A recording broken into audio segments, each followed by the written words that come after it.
Metre मात्र हमारी tunnel बची हुई है। इसके बाद नहरों का काम तेज गति से चल रहा है। अक्टूबर 2024 के बाद बरगी का पानी आकर के रहेगा।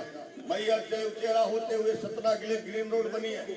यह अयोध्या तक की रोड जाने वाली है। नशाई से चारों तरफ रिंग रोड बन रहे हैं। उचेरा का समुचित विकास हो रहा है।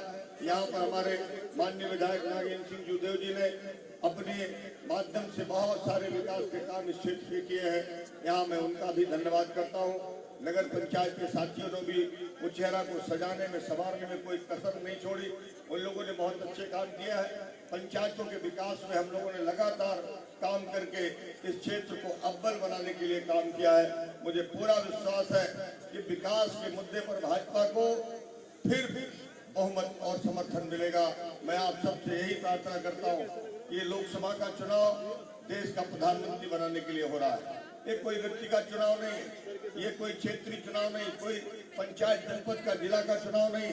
ये देश को ऐसे मजबूत हाथों में सौंपने का चुनाव है जो दुनिया में भारत का डंका बजा रहा है, जो दुनिया में भारत को मजबूती के साथ खड़ा कर रहा है, महाशक्ति बनाने का काम कर रहा है।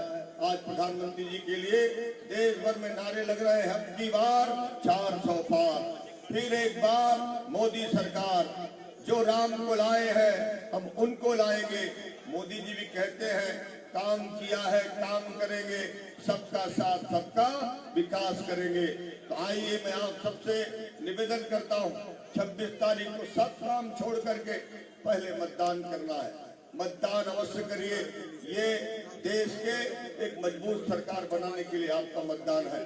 और मतदान करके फिर से तीसरी बार मोदी जी के हाथों में देश की बागडोर सौंपने के लिए कमल की बटन दबाइए। मुझे फिर से एक बार आशीर्वाद दीजिए। यही मेरी आप सबसे प्रार्थना है। बहुत बहुत धन्यवाद। भारत माता की जय। अब मैं सीधे जन जन के नेता, मध्य प्रदेश के विकास के पुरोधा, जिन्होंने सचमुच एक बीमार राज्य को इतना विकसित राज्य बनाया, जन जन के दुलारे नेता है। रास्ते चलते बच्चे बोलते मामा मामा मामा, बहने भैया भैया भैया। इतना प्रेम इतना प्यार तो मुझे नहीं लगता किसी भी राजनेता को कभी मिलता है। एक तरफ मोदी जी को इस तरह का प्रेम मिलता है, दूसरा हमारे शिवराज भैया को मिलता है। मैं उनको सादर आमंत्रित करता हूं आए और आप सबको संबोधित करें। शिवराज सिंह चौहान जिंदाबाद, शिवराज सिंह चौहान जिंदाबाद, प्रधानमंत्री नरेंद्र मोदी जिंदाबाद, प्रधानमंत्री नरेंद्र मोदी जिंदाबाद, मुख्यमंत्री डॉक्टर मोहन यादव जिंदाबाद, मुख्यमंत्री डॉक्टर मोहन यादव जिंदाबाद, भारतीय जनता पार्टी, भारतीय जनता पार्टी। माननीय शिवराज सिंह चौहान जी, एक तो पुलिस वालों से मेरा अनुरोध है, मेरे भाइयों को तंग मत करो ना। इतने दिन बाद तो मामा आया है, जी भर को देख लेंगे। मैं कहीं भी जाता हूँ, ये छोटे छोटे बच्चे मुंडी लगा लगा के मम्मा को देखते हैं। ये मामा और भाइयों के संबंध है, ये प्रेम के रिश्ते हैं। और ये मेरे इसी संकल्प को मजबूत करते हैं कि मैं जब तक जीऊंगा इनके लिए काम करता रहूंगा, इनकी जिंदगी बेहतर बनाने के प्रयत्न करता रहूंगा। बोलिए भारत माता की। हमारे लोकप्रिय नेता 5वीं बार फिर सतना से आपके आशीर्वाद से लोकसभा का प्रतिनिधित्व करेंगे। और वो सतना लोकसभा में ऐसे ही फिट है जैसे अंगूठी में नगीना। ऐसे हमारे नेता आदरणीय गणेश सिंह जी, हमारे जिलाध्यक्ष आदरणीय सतीश जी, भाई शशांक जी, पूर्व विधायक, बहुत दिनों बाद सही जगह आए, यादवेंद्र सिंह जी, हमारे युवा नेता वरिष्ठ नेता मित्र भाई गगनेंद्र सिंह जी, नगर पंचायत के अध्यक्ष निरंजन जी, राम साहेब जी, संजय जी, अनुराग जी, मुकेश जी, भैया जी कुशवाहा जी, गुलाब चंद जी, भागबहन जी, छत्साल सिंह सत्तू जी, हमारे ज्ञानेंद्र जी, विक्रांत जी, सत्येंद्र जी, अतुल जी, सोमचंद जी, त्रिबल प्रताप सिंह जी, और नीचे बैठे हुए भी मेरी लाडली बहनाओं, तुम्हें बारंबार प्रणाम। प्यारे भाइयों और भांजे भांजियों, दोनों हाथ जोड़ के आपको प्रणाम करता हूं। आप सबको नमस्कार। बहुत दिनों से आपको देखने की इच्छा थी, आपकी भी थी कि नहीं मुझे देखने की? गणेश सिंह जी ने कहा कि कुचेहरा तो आनी पड़ेगा, तो तुमने पुकारा और हम चले आए। आपके लिए मैं नेता नहीं हूं। बताओ मैं नेता हूं कि भैया हूं? मामा भी हूं, मामा भी हूं और भैया भी हूं। ये रिश्ते दिलों के रिश्ते हैं, ये रिश्ते आत्मा के रिश्ते हैं, ये रिश्ते प्रेम के रिश्ते हैं। और फिर वही संकल्प इस परिवार की, मैं कई बार कहता हूं, मैंने अभी मैहर में भी कहा, मैं मैहर वाली मैया का भी उपासक। और माँ से जब प्रार्थना करते हैं तो कोई ना कोई चीज तो मांगते हैं माँ से। मांगते कि नहीं मांगते? मैं क्या मांगता हूं? मैंने मैया से कहा, मैया मुझे विद्या नहीं चाहिए, मुझे बल भी नहीं चाहिए, मुझे धन भी नहीं चाहिए, मुझे स्वर्ग भी नहीं चाहिए, मुझे नहीं जाना स्वर्ग में, मुझे मुक्ति भी नहीं चाहिए। मैं मुक्त होकर भी क्या करूंगा? बस एक कृपा कर देना मैया कि मरने के बाद फिर इसी जनता की सेवा करने के लिए इन्हीं के बीच पैदा कर देना, ताकि बार बार इनकी सेवा कर सकें। हम और आप एक परिवार हैं और उसी परिवार के भाव से अब तक भारतीय जनता पार्टी के माध्यम से सेवा की है। भारतीय जनता पार्टी राष्ट्रीय पुनर्निर्माण का आंदोलन है। भारतीय जनता पार्टी देश की सेवा का माध्यम है और देश की सेवा हो चाहे प्राणों से प्यारी जनता की सेवा हो। मेरी बहनें रास्ते में मिली, तिलक करती है, साल उड़ाती है, माला पहनाती है, श्रीफल देती है, लेकिन ये बहनें मेरे लिए केवल स्त्री नहीं है। जगत में जितनी स्त्रियां हैं वो सब देवी की मूर्तियां हैं, देवी की मूर्तियां। मेरे लिए यही देवी, मेरी बेटियां जिनके मैं पैर धोता हूं और पानी माथे से लगाता हूं। कांग्रेस के नेता कहते थे, यादव सिंह जी नहीं कहते थे, दिग्विजय सिंह जी जैसे नेता कहते थे कि ये तो पाखंड करता है, पाखंड। आप बताओ, बेटियों की पूजा करना पाखंड है क्या? बेटियों की पूजा पाखंड नहीं है, ये भारत की सनातन संस्कृति है। यत्र नार्यस्तु पूज्यन्ते रमन्ते तत्र देवता। मेरी बहनों, ये तुम्हारा भाई भारतीय जनता पार्टी के माध्यम से तुम्हारी सेवा करता रहेगा। और मेरे सभी बहनों भाइयों से मैं कहना चाहता हूँ, हमारे लिए भारतीय जनता पार्टी के कार्यकर्ताओं के लिए जनता की सेवा ही भगवान की पूजा है। जनता की सेवा भगवान की पूजा। आप बताओ, तुलसीदास जी ने कहा रामायण जी में, परहित सरिस धर्म नहीं भाई। बताओ, दूसरों की सेवा से बड़ी और कोई पूजा होती है क्या? नहीं होती। अगर जनता को सताया, दूसरों को दुख और कष्ट दिया, तो भगवान प्रसन्न नहीं होंगे, मैया भी प्रसन्न नहीं होगी, स्वर्ग का दरवाजा नहीं खुलेगा, सीधे नरक लोक में ही जाना पड़ेगा। जनता की सेवा भगवान की पूजा। भारतीय जनता पार्टी क्या करे? एक काम अपने देश की सेवा। देखो मेरे प्यारे बहनों और भाइयों, नरेंद्र मोदी जी के नेतृत्व में एक अद्भुत भारत का निर्माण हो रहा है। एक वैभवशाली भारत, एक गौरवशाली भारत, एक संपन्न भारत, एक समृद्ध भारत और एक शक्तिशाली भारत का निर्माण हो रहा है मोदी जी के नेतृत्व में। और वो चेहरा वालों, आज नोट कर लेना, आपकी आंखों के सामने नरेंद्र मोदी जी के हाथों भारत विश्व गुरु बनेगा, कोई रोक नहीं सकता भारत को बढ़ने। दुनिया का नेतृत्व करना है। आप देखिए, विकास के कामों की बात गणेश सिंह जी कर रहे थे, मैं इतने बरस तक मुख्यमंत्री रहा, अब मोहन यादव जी कर रहे। आप ईमानदारी से बताना, विकास के जितने काम भारतीय जनता पार्टी की सरकार ने किए, कभी कांग्रेस ने किए थे क्या? जोर से बताओ, किए थे क्या? आज मैं रोड से दौरा कर रहा हूं, कहां कहां हुआ है? मऊगंज, मनगवा, देव तालाब और वाया वहां से रामपुर बघेलान से यहां तक, और 7:30 बजे आ गया। जब कांग्रेस की सरकार थी तब की रोडों पे आ सकते थे क्या? अरे आ सकते थे क्या?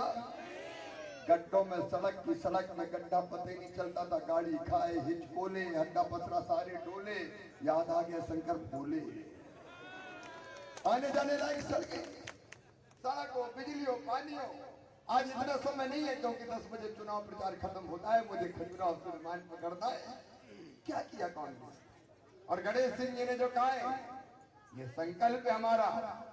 टनल में काम चल रहा है, बहुत कठिन काम है, लेकिन कुचेहरा नागौद की धरती तक नर्मदा मैया का, बरगी का पानी आएगा। ये भी बीजेपी की सरकार ही करेगी, और कोई नहीं करता, कांग्रेस नहीं करेगी। विकास हो तो भारतीय जनता पार्टी, गणेश सिंह जी चमत्कार के सचमुच में गणेश सिंह जी से कोई काम करवाना सीखे, विकास के काम। ये दिल्ली से सौगातें ले लेके आते हैं, एक तरफ विकास के काम और दूसरी तरफ प्राणों से प्यारी जनता का कल्याण। ये मेरे भांजे, वो छोटी सी भांजी खड़ी है, मामा की सभा सुन रही है। किसी नेता को सुनने आते हैं क्या? ये बच्चे मामा की सभा सुनने आए हैं। मेरे बच्चों, तुम्हारी पढ़ाई लिखाई, मामा ने साइकिल दी, मामा ने लैपटॉप दिया, मामा ने स्कूटी दी, और भारतीय जनता पार्टी की मोहन सरकार इन कामों को जारी रखेगी। और कोई गरीब का बेटा हो, चाहे किसान का बेटा हो, कोई का बेटा और बेटी हो, अगर उसमें बुद्धि है तो उसकी पढ़ाई की फीस का खर्चा बीजेपी की सरकार उठाएगी। इन बच्चों का भविष्य बर्बाद नहीं होने देंगे। कई डॉक्टर बनकर, कई इंजीनियर बनकर, कोई ऐसे मामा थोड़ी होते हैं, जब काम करते हैं तभी दिल में मामा बैठते हैं। मेरे बहन और भाइयों, इन बच्चों का भविष्य बर्बाद नहीं होने देंगे। मेरी बहनों, बेटियों ने कितना सहा है, छोटी छोटी बेटियां, इच्छा होती थी बेटी पैदा हो जाए। अभी 2 दिन पहले एक दादी ने नातिन की जो पैदा हुई थी, गला घोट के हत्या कर दी। क्यों कर दी? बोल बेटी चाहिए। बताओ ये पाप है कि नहीं? अरे बताओ पाप है कि नहीं? कब तक ये होगा? बेटा और बेटी में भेद क्यों, अंतर क्यों? और इसलिए तो हमने बनाई थी लाडली लक्ष्मी योजना। तो मध्य प्रदेश की धरती पर बिटिया लखपति पैदा होगी, लखपति। बेटी को बोझ नहीं रहने देंगे, वरदान बनाएंगे। 50 लाख लाडली लक्ष्मी बेटियां में। हमारी पार्षद बहनें अभी मिली थी मुझे रास्ते में, जगह जगह उन्हें स्वागत किया था। आधी सीटों पर बहनें खड़ी होती है और चुनाव जीत के आती है। और बहनों, ये भी तुम्हारे भाई और बीजेपी की सरकार ने किया कि गरीब बहन अगर कोई है और बेटा बेटी को जन्म दे, तो जन्म देने के पहले 4,000 और जन्म देने के बाद 12,000 रुपया खाते में डालना शुरू किया था, ताकि गरीब बहनों के घर के लड्डू बन जाए। और लाडली बहना योजना, बताओ बहनों कैसी योजना है? अरे जोर से बताओ ना। लाडली बहना योजना क्रांतिकारी योजना है, तुम्हारी जिंदगी बदलने की योजना है।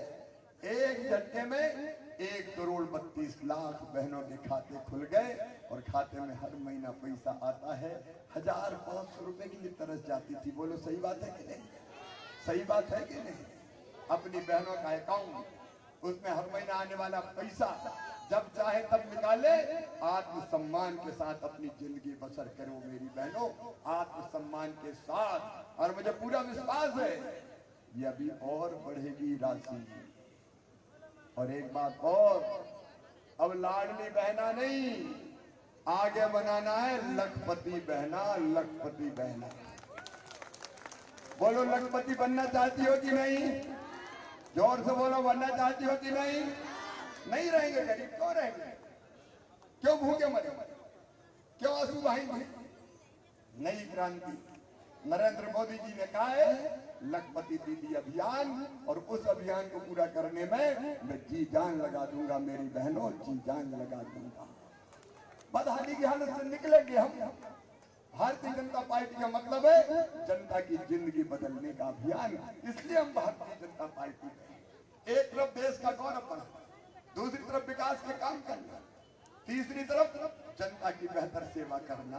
और एक बात आज मैं कह दूं, कांग्रेस भला नहीं कर सकती। बताओ कांग्रेस भला कर सकती है क्या? अच्छा कांग्रेस काहे में भला करेगी बताओ? दिल्ली में सरकार है उनकी, अरे है क्या? बनेगी क्या? भोपाल में सरकार है क्या? तो काहे में बची कांग्रेस? ना ढोल में ना मदरिया में। क्या करना है कांग्रेस को वोट देकर बताओ, क्या करेंगे? और इसलिए मैं कहने आया हूं, देखो कांग्रेस अपने कर्मों के कारण, अपने सोच के कारण लगातार समाप्ति की तरफ जा रही है। बताओ अयोध्या में भगवान राम की जन्मभूमि पे मंदिर बना, रामलला की प्राण प्रतिष्ठा हुई, तो सबको खुशी हुई कि नहीं बताओ? सबको खुशी हुई कि नहीं? रामलला की प्राण प्रतिष्ठा जब तय हुई तो पूरा देश खुशी से नाच उठा। मेरी बहनों ने दीपक जलाए, नौजवानों ने केसरिया पताकाएं फहराई, आनंद उत्सव मनाया गया। अंसारी परिवार, अयोध्या का अंसारी परिवार, जैसे जिन्होंने बाबरी मस्जिद का केस लड़ा था, उनने भी कहा कि ठीक है सुप्रीम कोर्ट का फैसला हो गया, मैं भी जाऊंगा रामलला की प्राण प्रतिष्ठा, मैं भी जाऊंगा। लेकिन एक पार्टी रो रही थी, एक पार्टी रो रही थी, देश आनंद मना रहा था। कौन सी पार्टी थी वो बताओ? कौन सी पार्टी थी? कांग्रेस। निमंत्रण गया, निमंत्रण कि आप भी प्राण प्रतिष्ठा में आइए, तो बताओ जाना चाहिए था कि नहीं? लेकिन खोपड़ी पे बैठ गई मंथरा, बुद्धि उल्टी हो गई, औंधी हो गई। जाको प्रभु दारुण दुख दे ही बाकी मती, जोर से बोलो, पहले हर ले विनाश काले, जोर से बोलो विनाश काले। और जब वो नहीं किया तभी तो यादव जी जैसे नेता आ गए भारतीय जनता पार्टी में कि क्या करेंगे भारत, जब सनातन का विरोध कर रहे हैं, भाजपा का विरोध करते करते रहा और लिख के दे दिया। ये बिलंडर की भयानक भूल, लिख के दिया कि हम नहीं जाएंगे, ये गड़बड़ है, ये गड़बड़ है। मतलब जब तक सूरज चंद्रमा रहेगा, जब तक ये धरती रहेगी, लिखा रहेगा कि कांग्रेस ने प्राण प्रतिष्ठा का विरोध किया। अब बताओ ऐसी पार्टी कोई भला कर सकती है क्या? एक बात और छोटी सी समझ लो, ज्यादा समय मेरे पास नहीं है। कांग्रेस की सबसे बड़ी नेता कौन है? सोनिया गांधी है कि नहीं? सोनिया गांधी जी कहां से चुनाव लड़ती थी बताओ? रायबरेली, रायबरेली से इंदिरा जी भी लड़ती थी, सोनिया गांधी भी लड़ती थी। अगर कांग्रेस की जड़ें सबसे ज्यादा गहरी थी तो वो थी रायबरेली में। अब बताओ रायबरेली से कांग्रेस चुनाव लड़ रही है क्या? सोनिया गांधी चुनाव लड़ रही है क्या? जोर से बोलो, क्यों नहीं लड़ रही? अरे बताओ क्यों नहीं लड़ रही? जोर से बोलो। हार के डर के कारण खुद ही चुनाव नहीं लड़ रही मैडम। अब जिस पार्टी की नेता खुद ना जीत सके वो और कोई को जिता सकती है क्या? अच्छा दूसरी बात और बताओ, राहुल गांधी कहां से चुनाव लड़ते हैं? पहले कहां से लड़ते थे? अमेठी। अब अमेठी से चुनाव लड़ रहे हैं क्या? बताओ, खुद अमेठी में जीत नहीं पाए, पिछली बार हार गए और अब राहुल गांधी हो गया रणछोड़ दास, अमेठी छोड़ के निकल गया वायनाड। ये गणेश सिंह बैठे 5वीं बार लड़ रहे। जब ये 3री बार लड़ रहे थे तब मैंने कहा कि तो खजुराहो से लड़ रहे, कहा था कि नहीं कहा? गणेश जी ने कहा चाहे कुछ हो जाए मैं उचेहरा नागौद मैयर सतना नहीं छोड़ूंगा, यहीं जीऊंगा, नहीं छोड़िए मैं। लेकिन राहुल गांधी अमेठी छोड़ गए, मैं भी लड़ रहा हूं, मामा भी दिल्ली जाने वाला है, लेकिन मैं कहां से लड़ रहा हूं? 6 चुनाव विदिशा से जीते मैंने, 6 विधायक थे बुधनी से और 5 लोकसभा की जीत चुका। और छठवा भी धूमधाम से जीत के आऊंगा। हम कहीं नहीं जा रहे हैं इधर, यहाँ पैदा हुए वहीं लड़ रहे हैं और ये खेत छोड़ छोड़ के भाग रहे हैं। और कल राहुल भैया मैंने सुना सतना आ रहे हैं, तो एक ही बात पूछ लेना कि जब तुम नहीं जीते, खुद को नहीं जिता पाए, तो डब्बू को क्या जिताओगे? कितनी साधारण बात। जिनके खुद के जीतने की गारंटी नहीं है, वो दूसरों को जिताने आ रहे हैं। ये कांग्रेस अब कुछ नहीं कर सकती मेरे भाई और बहनों, इसलिए वोट पानी में मत फेंकना। पानी में फेंकने की जरूरत नहीं है, सीधे कमल के फूल की बटन दबाओ, भारतीय जनता पार्टी को जिताओ। गणेश सिंह अद्भुत नेता, ये विकास में कसर थोड़ी छोड़ेंगे, विकास में कोई कसर नहीं छोड़ेंगे। यहां से भी पैसा आएगा, दिल्ली से भी लाएंगे, और मामा भी थोड़ा बहुत धर्म निभाएगा। काहे को चिंता करते हो? मैं भी आपका साथ थोड़ी छोड़ने वाला हूँ, न तुमको कोई और है ना मुझको कोई ठौर है। एक दूसरे के लिए बने, मिलकर उत्तरा का भी विकास करेंगे और मोदी जी ही भारत को विश्व गुरु बनाएंगे। मोदी जी के नेतृत्व में भारत दुनिया का नेतृत्व करे और आपकी सेवा करे। इसलिए कमल के फूल की बटन दबाकर आप सब गणेश जी को जिताएं। बोलो तैयार हो? भारतीय जनता पार्टी को जिताएंगे, कमल के फूल की बटन दबाएंगे, मोदी जी को प्रधानमंत्री बनाएंगे। तो जिताओ, तो ऐसी धूमधाम से जिताओ कि दिल्ली तक जरा धमक चमक जाए। और सबसे सुंदर कमल के फूलों की माला कुचेहरा और सतना की आप मोदी जी को पहना है। तैयार हैं? उठाइए दोनों हाथ, बांधिए दोनों मुट्ठी और मेरे साथ बोलिए भारत माता की, भारत माता की। कुचेहरा की